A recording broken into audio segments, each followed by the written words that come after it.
I'll tell you how cold it was. The first night we were there, we drilled a couple holes to set up our slammers for pike while we went inside and heated up and collected some firewood.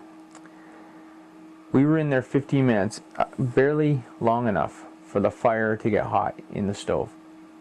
And I went out and I had to chip my line out. It was 1.25 inch ice, and no word of a lie, 1.25 inch ice, easy. And while I was chipping it out, I broke my line off, and it was a tough line. I broke my line off, lost my my jig, but we brought our lines in for the night. It was so cold, you couldn't fish.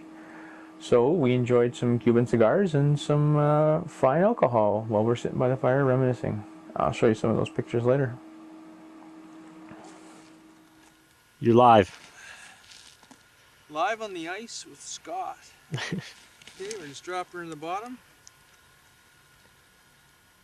Oh, I think I had a bite there. You seen any? Fish on. Nice.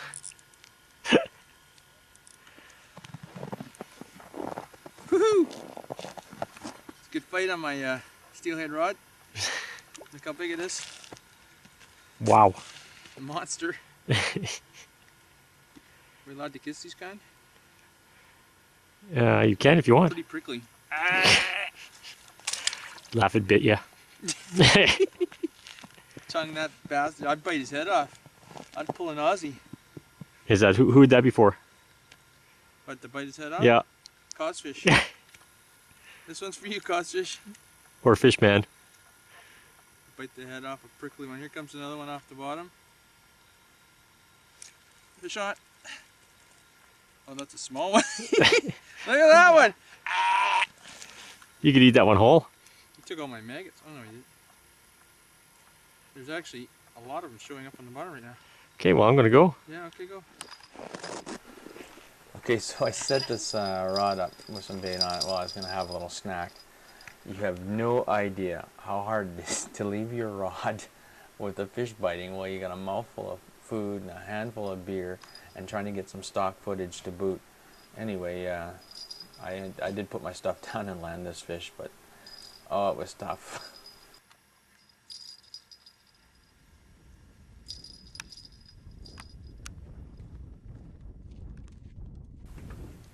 Okay, so the wind was a little high in this episode, or this segment, so I've turned the sound of the wind down and I'm going to do a little voiceover. What I'm doing here is I'm taking a small Northland buckshot jig.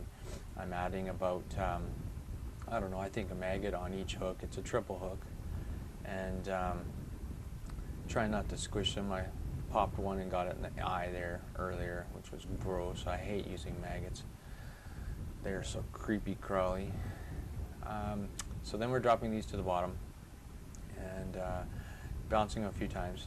And then on the markham, you'll see the perch move in from the sides, and then you raise it up about, I think about 6 or 7 inches off the bottom, and the perch tend to follow it up. And there's one. So I got one on here now.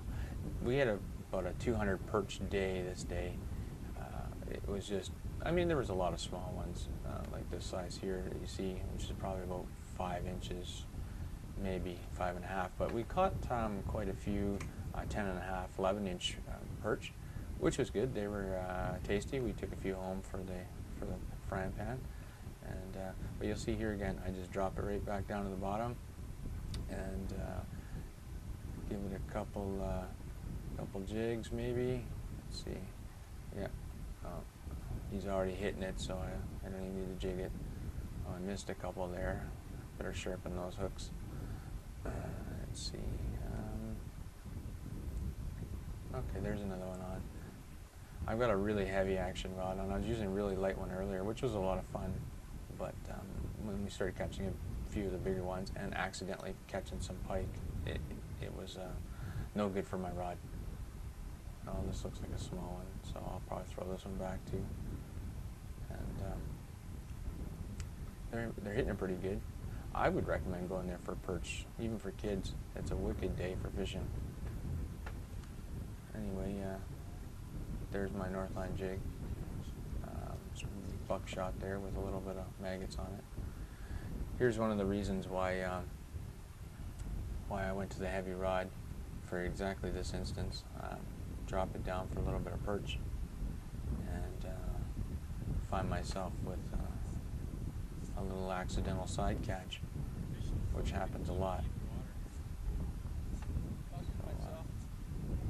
Here I am, I'm on the bottom now, or just about. I'm in about 10 feet of water here. So raise it up. I see a big mark come in on the markham. I raise up to him. There, I'm raising up. Give it a couple of tweaks there, and he moves in on it. And lucky for me, it's a nice pike. So pike on. I got a pike on.